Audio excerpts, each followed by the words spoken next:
لا إله إلا الله لا إله إلا الله لا إله إلا الله محمد جنازة bobera nga basula jeneza nogirengera nga bagisitudde oba nga bagisaawo labudda an taqifa alqiyamu laha oyina okusituka nogirengera hatta tukallafakum paka ngaebuliddeyo totambula nga tennabakubulira sawaa mu'minun au kafirun kiddamu sawaa mu'minun au kafirin la tosigala ng'otudde hadha ihtiramul maut. احترام هذا الأمر خطير كوات سيري كتزيبونيو حتى ولو كافر أيتو مكيس ستوك مبدين عند كسالة سوكو يميلي مبدين ننبي انتونا سوكو ستوكي كستون غالي سوكو يميلي كو يميلي زيو سنة مامو النووي كتابو كيتي وذكار كوبيجي بيبيري ساتو كتابو كي إكاي مامو النووي كوبيجي بيبيري ساتو وكذلك الشيخ الباني مكتاب كيتي وأحكام جنائزة وبدعها بيجي كيندا مبير بيغامبو منو بيكولو نيو gendo bisome gendo biwulire yagamba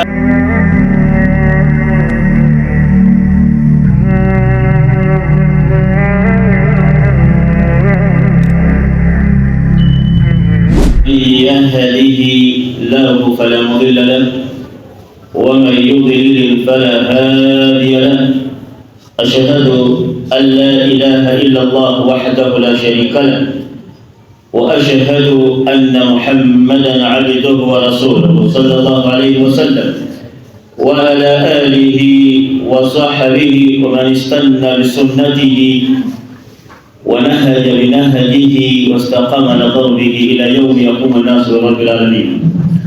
يا أيها الذين آمنوا اتقوا الله حق تقاته ولا تموتن إلا وأنتم مسلمون. يا أيها الناس اتقوا ربكم الذي خلقكم من نفس واحدة وخلق منها زوجها وبث منهما رجالا كثيرا ونساء واتقوا الله الذي تساءلون به والأرحام إن الله كان عليكم رقيبا. ثم ربنا سبحانه وتعالى يا كيس الزامة ولم ate era buli aliwo nawongezezza nga mulamu wewawo nga bangi nnyo bakeesezza nga balamu bawongezezza nga bali gulukosi giyite kabuli nga yagiyingidde dda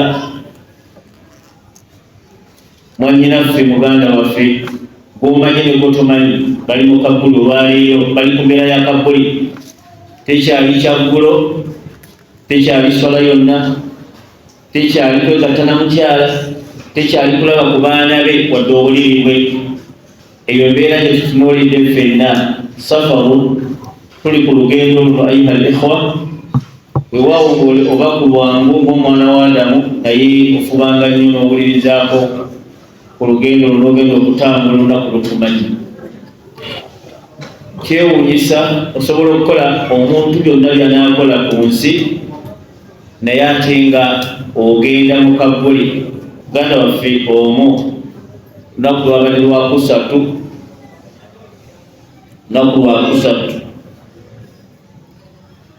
yasula ne mukazi we bwamala okuba ne mukazi we ne basaala subehi n'anywa cyayi mu kiseera kya cyayi n'agenda naye omukyala yabadde ali awo nga mawulire gajja gamugamba tubadde tusaba ogume waliwo kitwagala okutegeeza. N'abuuza ono amukubidde essimu nti olina obuzibu obukutuuseeko nagati baawo emmotoka emulinnye era afiiriddewo mulina wano bamumpeereza naye ekyansanyusiza mu kufa kwe yamaliriza tractor yamulinye nemumenya omukono naye ekyewunyisa ku kibali tujja twogera yamaliriza nanseko waliwo mulina wano naye embeera zonna amwenya tuka nga agenda kusula mu kabuli. bagita husnul khatimi. So Allah musasiri bamuzise ku Lwokutaano mulimbo kwa 21 Ebombo.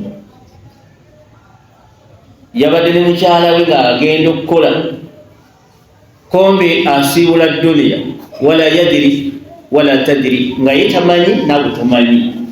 Tolaba nti oli mulamu naye bw'otuna ku timetable ye eri oyinza okugiraba nga engoye zonna singa kati ozambadde n'emmere esonga yonna wagiridde.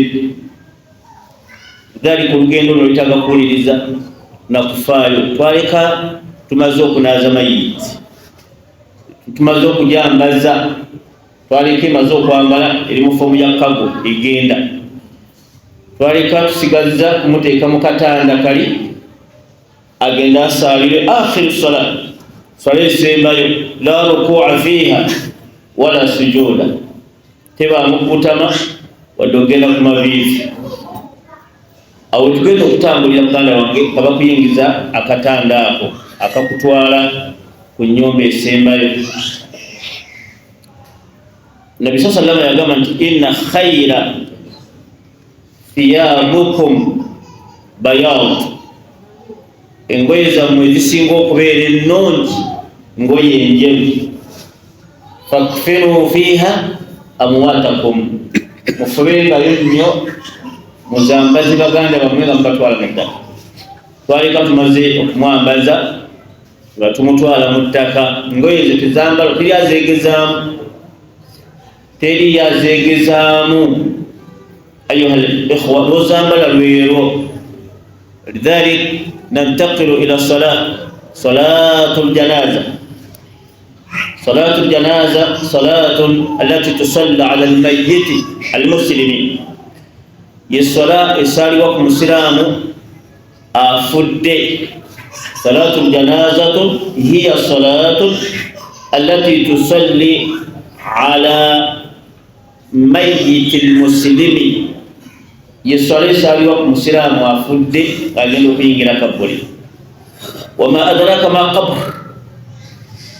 kabuli onogitegeera otya? Wahashun, kiwubaalo, dhulumatun, kizikiza, la munisa fiha au fihi, teri kunyumya mboozi illa man istaadda udda, okujjako abadde yeetegeka osaalako ezigenda okubeera emboozi zo zakooziwa. Ayuha al-ikhwa, walakina ayuha al-ikhwa takhayaru ma'i, twaleka tumaze omunaaza tumwambazza engoye enjeru baka zatugamba sallallahu alaihi wasallam. Walakina al-amru laysa lilwujubi bal ala al-istihbabi, okwambala engoye enjeru nga tuziika mu baganda baffe si tteeka wabula nsonga nkulu nnyo mbaka yagitukubiriza abagisobola. Summa betumala okunaaza nga betwakusiba betwakuleka netumaliriza somo gwaffe ogwo, tukuyingiza mu katanda ako kebaleeta. Kirungi wano tekaliiwo, singa kabaddewo akantu ako tekazanya ate kalimu omuntu lanibuza atakamwetikka n'obunene bwe. Ate n'abantu eryali balemererwa ewaatu lyagejja nnyo, alladhi la ilaha ghayru, omuntu yalibadde afaayo nnyo n'ategekera olunaku lwolwo. Bagambye akatanda weekali wano, akatanda kwe bakuteeka bakayita naashu, omaze okukatemenkeramu bakusitula, tukyasobola kutambula, ekyasobola kwogera kigambo kyonna, buli mulimu gwonna bakolera mukolere. Ffenna abaliwo ayuha al-ikhwa, walidhalik bw'obanga owalana munno owalana ng'olekamu, bw'obanga owalana munno owalana ng'olekamu, akaseera ako kajja nga tolina ng'ogamba nti gwe nkuwalana ddayo, bwe sikwagala ddayo. Buli omu akola kyaba ayagala. Idhan tuyitirize okweyisa obulungi ng'ojjukira olunaku olwogenda okukolwako buli mukolo gwonna.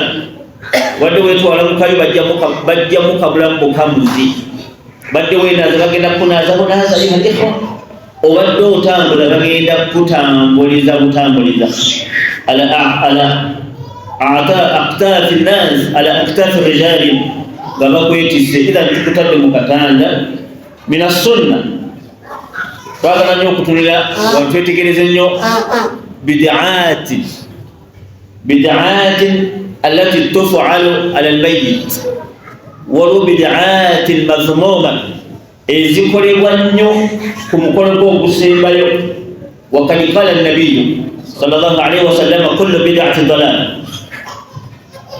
buli lwokola ekizule mu ddiini oba obuze wa kulla dalalati fi nnar, ate buli lwobula oba ogenda mu muliro. Hadithi yajelega kullu bid'ati dalala, eyi hadithi mpaka watu beyagamba naye ekigambo wa kulla dalalati fi nnari hadha laysa hadith kalamu ya Imam Abi Dawud au Imam Nisai, bal jita ziyadatun walakina muttafaq alayhi. Tubajina ko buzibu yatambula bulungi ne hadithi yombaka, naye hadithi yombaka ikuma ku kigambo ti kullu bid'atin dalala, eyi hadith. Wa kullu dalalati fi nnari eyi hadith kitabu kigambo cha Imam Abi Dawud au Imam Nisai yakyongerako nyongere ya hadith tuyina balita tadarruj au istidraj. Hadith hizo kuba mudarraj na bajongerako kuntandikwa wakati kuba kunkomerera katika istidraj hadith ngelimwe ikyongeremu. لكن ماذا قال أهل العلم على هذا الزيادة باغامبتي متفق عليه لا بأس به تينا متوانا. فلذلك ومجلسنا تمتديو لا نغطيه إذا كان رجل، لا نغطيه إذا كان رجل تتبيك بمفهوم. ومجلسنا فد إذا كان رجل من السنة تتبيك ngabwali mungoyeze bwayingira mukatanda ako. هذه هي السنة. أما الذي يغطى عليها امرأة بتبيك كابينا مشارة وقاو نومكازي نومسجى متيكا بجا مغيري فانا تبيك مسجى يدنا. هذا ما ثبت عن النبي صلى الله عليه وسلم. سجى نتبيك واكو مشارة يبيك واكو الغيرنا نبيكي وابلنا سنة تكبيك كو وتاغلا كتونا يو كواتا ماسو مغيري فانا نتكبيك كو. هذه السنة. وخير هدي محمد لكن النوجي سيمبا يقول يا محمد صلى الله عليه وسلم كمني بوفقنا وبتريكو محمد صلى الله عليه وسلم تقطع لكنا كساريرا 4 تكبيرات. تكبيرة سورة قبيلة إنيا هو كسينغاو سورة قبيلة وميلا سورة قبيلة تانو أبان بغا ميسا سورة قبيلة يصبر كبير المسامو. ني حديث ضعيف قام مسام ضعف هذا حديث أهل العلم. مسام ولما يقام لا يوم ويلا تبينا متوانا الترمذين متوانا إن الذين متوانا سيدنا تيكا يوم سال يوم قام في 4 تكبيرات. أبان تباني يبجى مو كسالي لنغا تباماني صلاة تباجي ماني مبيلي فانا غنوي كبا كبينيو okola ibada nga togimanyi. Tusalire okusalira kuno kwa bbeeyi nnyo. Omufa asanyuka nnyo n'okuyitira kw'abantu abasaala. Era Allah waba akwagadde ayuha al-ikhwa, obuyitirivu bw'abantu kya bbeeyi nnyo, kabonero akalaga nti omuntu agenze bulungi. Imamu Ahmad ne banne bangi bamusalira abantu bayingiwala nnyo. Bwaba akagadde Rabbul Alamin akusindikira malayika baziziika ne zijja naye nga mu kifaananyi ky'abantu nga bwe kyalabika ku Imamu Ahmad ne banne. Zijja mu kifaananyi ky'abantu kuba buli muntu ajjawo tomumanya nti oba onaavudde jjini. Baali bangi nnyo, abantu bayitirira obungi. Waliwo omusajja Omuyahudi yayisa mu ddirisa n'atunulako ebweru ng'abantu basusse obungi. Abantu nga bangi mukolo gwasiramuka abatali basiraamu bali 3,000. Yagamba toyinza kuba muntu mwereere 3,000 negisiramu kama kala Imam Qurtubi mu kitabu ekiyitibwa Tadhkira. 3,000 bonna bakola shahada nga teri abayise. Olw'obuyitirivu bw'abantu baali bangi nnyo. Ekirowoozo kibagamba nti ono omuntu ayinza kuziikwa bw'atyo okuggyako ng'aliko enjawulo era eddiini gyalimu ntuufu. Ne batusalamuka 3,000 kwolwo kuziika omulundi ogwo. Imamu Ahmad babawo abantu bagenda ku kabbulye nga bamusaalira baali bangi.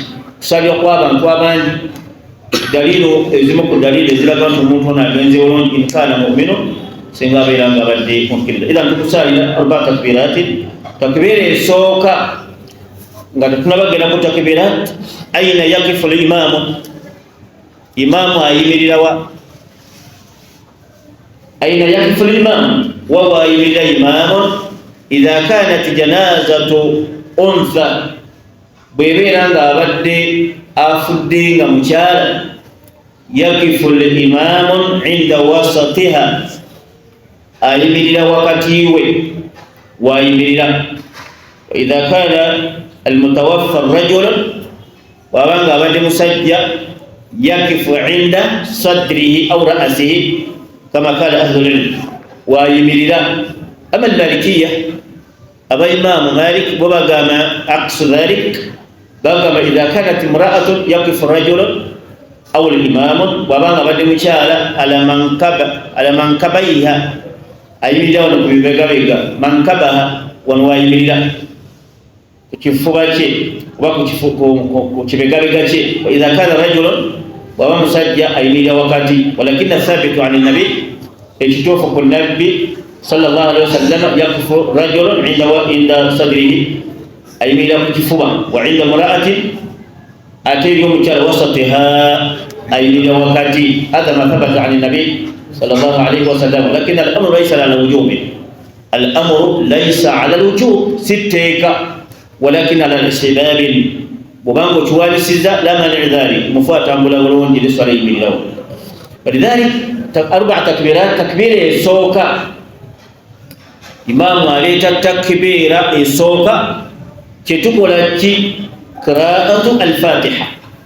Al-fatiha ya bulijjo y'omuswala, sawa adh-dhakaru aw al-untha, oba afudde mukazi oba musajja, togamba ndi omukazi bagisoma batya al-fatiha, la, yemu yeeyo. tusoma al-fatiha ku takbiratul ula. Hal narfa'u aydina? La, tusitula emikono? La, lam yathbit dhalika an nabi, walakin amru ibn Umar, ekikulu ekyo kya ibn Umar, wakadhalika fi salatul eid, tusitula emikono kulla takbira, buli takbira.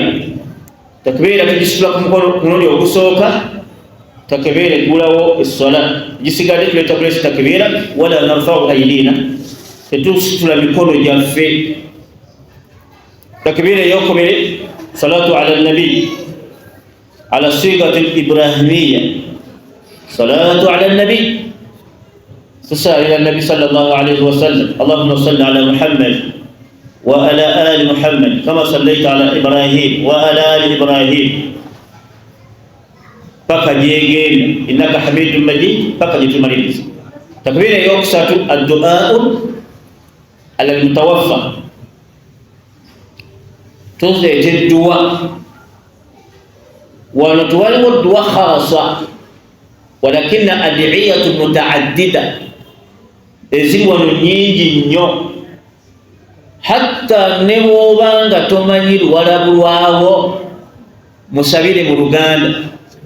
Ayi Allah saasira mwanyina zona, muwonyi kabuli ya Rabbi, mwanguyize ebibuuzo.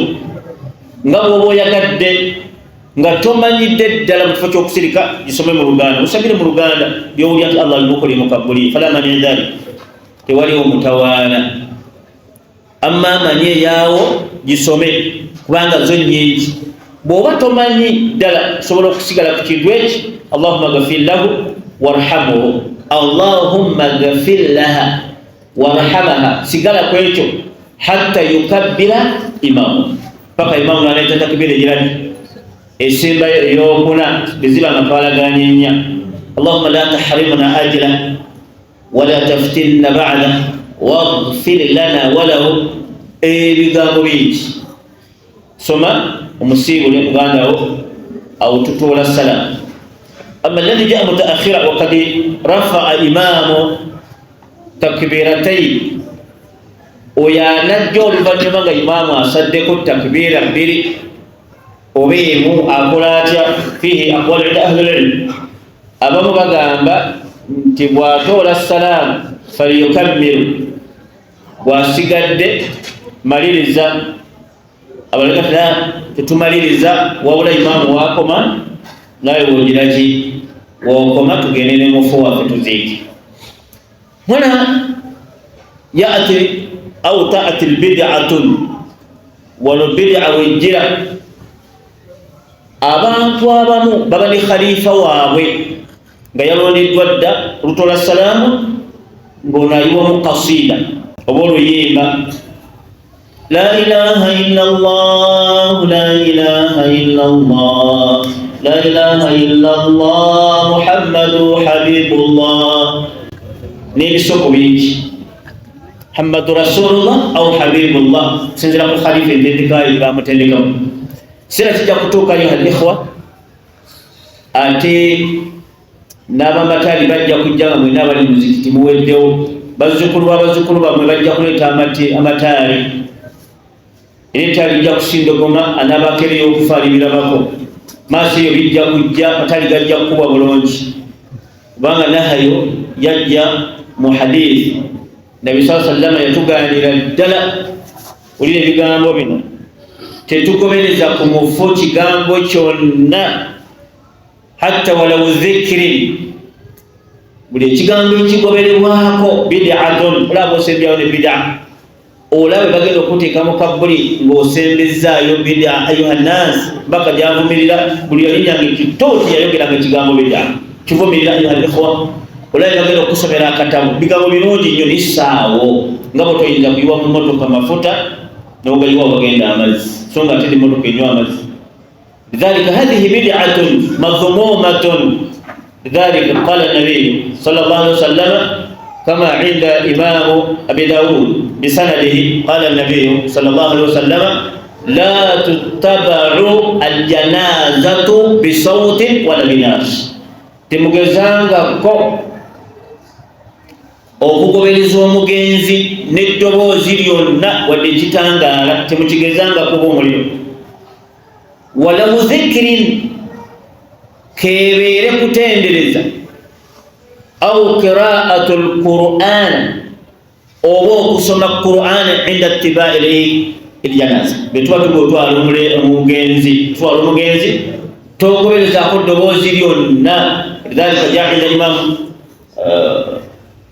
طبراني أن النبي صلى الله عليه وسلم قال حديث الطبراني تقامنتي إن الله سبحانه وتعالى يكره أصوات في 3 مواطن الله تم وقول للدبوز مبفبسات فيقول إذا تقول له الدبوز وهو عند الذكر أو عند قراءة القرآن okogerera woneddobozi etali bigambo bya Allah nga basoma Qur'ani hadha amru manhiyu anhu kigambo ekyo kyaziyizibwa dda kyaganibwa ddala wa inda ittibai ljanaza n'okugoberezaako omufu ekigambo kyonna walaw dhikirin kebeere dhikiri yonna min adhikari tekikkirizibwa ddala wa inda alkitali ne mu lutalo tokkirizibwa kwogera kigambo kyonna illa idha umira bidhalik kujja kuba akoliddwa olutalo akulagidde ensonga eyo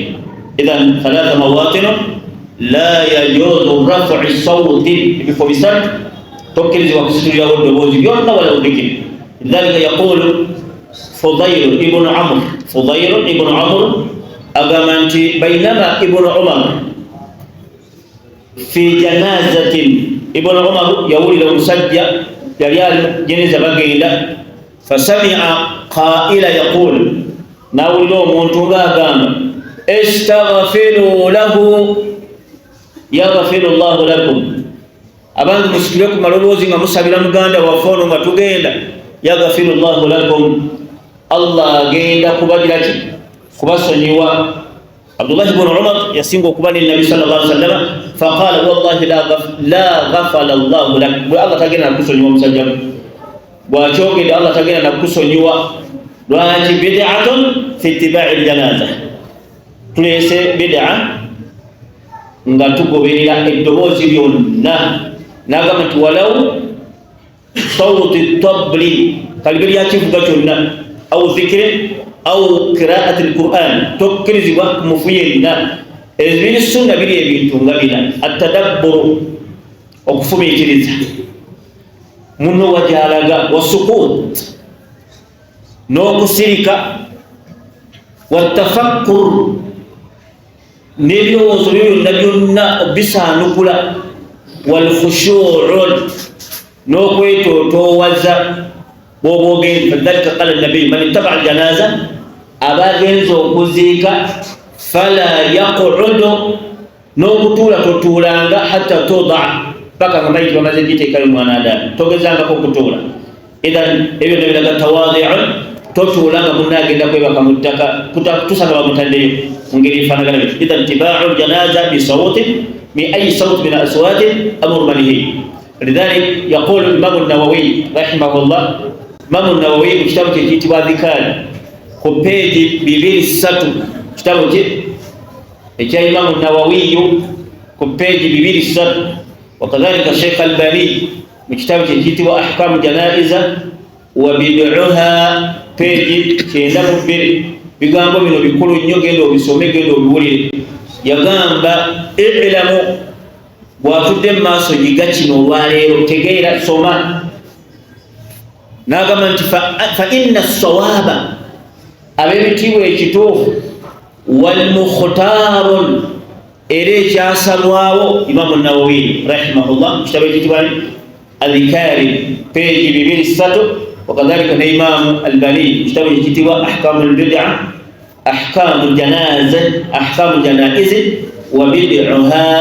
ku peegi kyendamu meka bobiri yagamba fa inna sawab i'lam bannange manya nnyo bino tegeera bitegeere ng'obisomi fa inna sawaba ekituufu والمختار إليك أصلوا وما كان عليه الصحاب رسول الله أو الصلف الصالحين أبلغ اختباركم السقوط عند السير مع الجنازة بوتبارك ما نمتقامو چونا والصلف الصالحين تبارك نمتقامو چونا عند السير مع الجنازة نبقى ولو مجنزي والداخل بوزاكتونو ناغانا إمام النووي ولا يغتر بكثرة ما يخالفه munange tosebengiranga olwokulaba abangi nga bakikola nosebengirira n'ebigambo by'abantu aboogera ekyo nosebengirira mu kitundu ekirala wali wansi mu kitabo kyekimu naga nti wa iyaka n'okwewaza nkwewaza nnyo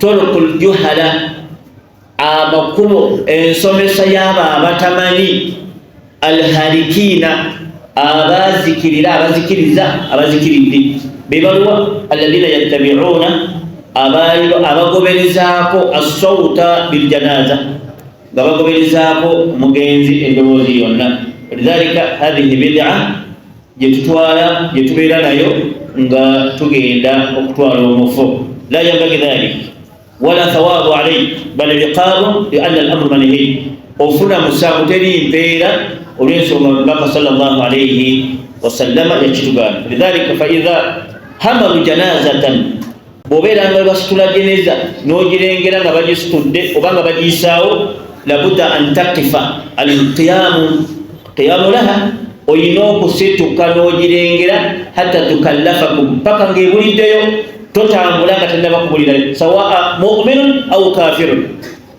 nkiddamu sawaa mu'minun aw kafirin la tosigala ng'otudde hadha ihtiramu lmaut ihtiramu hadha al-amru khatir kuwa kiseera ekyo kizibu nnyo hatta walau kafir ayitawo mu keesi situka mbadde ngenda kusaala sooka oyimirire mbadde nina byentunda sooka osituke kasitongali sooka oyimirireko oyimirizewo sunna lidhalika ibn Mas'ud ra'a an-nabiyya sallallahu alayhi wa sallam lamma marrat janazatun waliwo omugenzi gwe bayisaawo faqama an-nabiyyu sallallahu alayhi wa sallam mbaka nasituka faqala lahu ibn Mas'ud ya Rasulullah innaha yahudi oyo nga ati si musiraamu bw'ositukidde nga si musiraamu ebigambo awo bingi nnyo ayuha al-ikhwa bamanyi boogera ebigambo bingi ku nsonga eyo faqala nabiyyu sallama alaysa fihi nafsun yetaliimu mwoyo oyo teyabaddemu mwoyo nga gwe biro byogamba nti mukafiiri bireke naye teyabaddemu mwoyo nga gwe agenda okwebalikira eringi lidhalika qiyamun min as-sunna idha ra'aytum al-janazata faqumu hatta tukallafakum bemulaba nga omugenzi bamuyisaawo situka okutuusa nga egizeeki ngebuliddeyo waman tabaaha agamu baka salama ate agenza okuziika fala taqudu hatta tuda paka nga bamutaddeyo omwana adamu naye otuuka ku jene wali bagenda okuziika oli nasumulayo emboozi ze tatunula neeri gye baziika n'okuyiwako ettaka tebimukwatako walakina nabiya sallallahu alaihi wasallam yatugamba nti man salla ala janazatin omuntu asaalira munne thumma tabaaha n'amugoberera falahu qilatani aline empeere ziyitibwa qilatani waqalu ya rasulallah wama qilatani nagamba wama alqilatun wama qilatani faqala nabiyu nti qilatani kitegeeza hadhaini jabalaini azimaini yalayogera jabalu lbakar zofuna ng'ogenze n'omusaalira wano thumma tabaahu ate eyagenze n'amulindayo mulinzi eri waliwo ate abagenda bo ne batula eri ku kabbuli balina empeera zino nakulula lwaki olw'ensonga amulindidde nabbi yagamba kumusaalira n'omugoberera olina kusaalira n'omugoberera gyofuna empeera bbiri amma oba osaalidde n'odduka n'otuula eri akusangeyo oba omulinda eri mulinzi nga tusaalidde tofuna mpeera ezo so nga ate empeera nkumu nnyo engeri y'okuziika muganda wo omusiraamu abashu ayuha ikhwa tutunuulidde bidaat ezikolebwa tetubika ku mugenzi nga musajja tetubika ku mugenzi nga musajja ate tubikkula ku mugenzi nga mukyala ayuha nnaasi tetubabikkulako abakyala bonna abasajja bonna tubajjako mu bunene bwe embufundabwe yesunna yubaka sallallahu alaihi wasallam kumubikkako ebeera mukhalafun ngaddidde omusajja nomwambaza hijabu sajja nomwambaza hijabu nenikabu nga tugenda osaali mu ngeri efaanagana bwe buli kintu kirina ahkamu zaakyo ne hudud kiramula kitya n'okukoma bwe tukoma ayuha al-ikhwa idhan bwe tumala okugenda nasra'u sunna kwanguwa ate tumusitulira waggulu tumuteeka ku bibegabega ne tugenda naye ne tumutwala tetulina ddoboozi lyonna kama ra'ayna anifa nga bwe tukinyonyola bwe tumutwalayo tusoosaayo mutwe jukira akaseera akuma mutwe gwe basoosaayo ayuhannaasi nga gwasookayo okuyingira tuyingizaayo mutwe qala ba'du ahli ilm abamanyi abamu bagamba nti kiba kirungi okusoosaayo ebigere beguba nga omutwe gunaabeereeno tuyingizaayo ebigere ne bamukwata beebati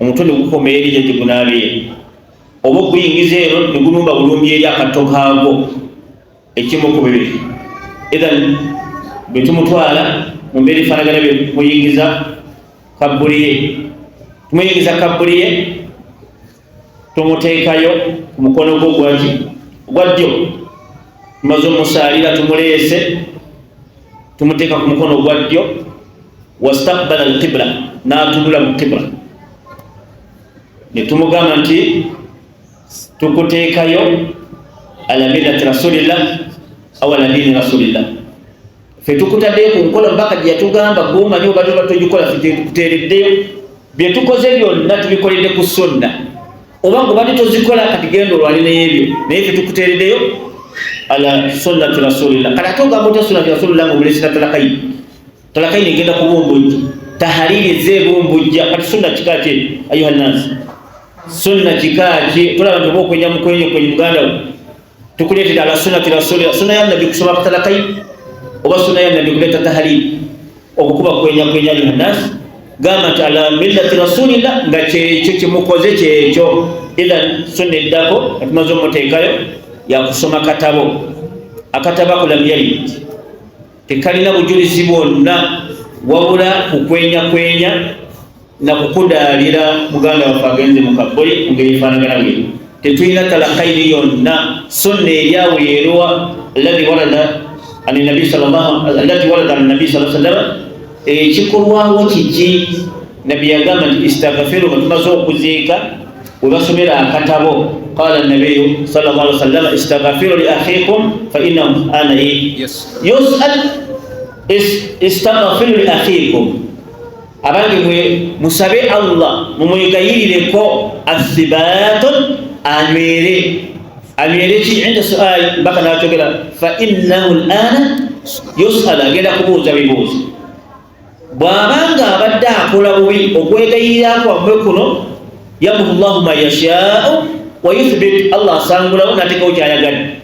Kati ayinza okusanyukula okwegayirira kwammwe n'asonyiwa omwana wa Adamu wano nga bwe tujja okukiraba insha Allahu tabaraka wa taala, nga tulaba abakikola Allah yasonyiwa abaaliyo, yabasonyiwa atya tetujja okutunuulira, bakimanya batya betujja okutunuulira omundi oguddako insha Allah. Wa barakallahu fikum wa jazakumullahu khairan walhamdulillahi rabbil alamin.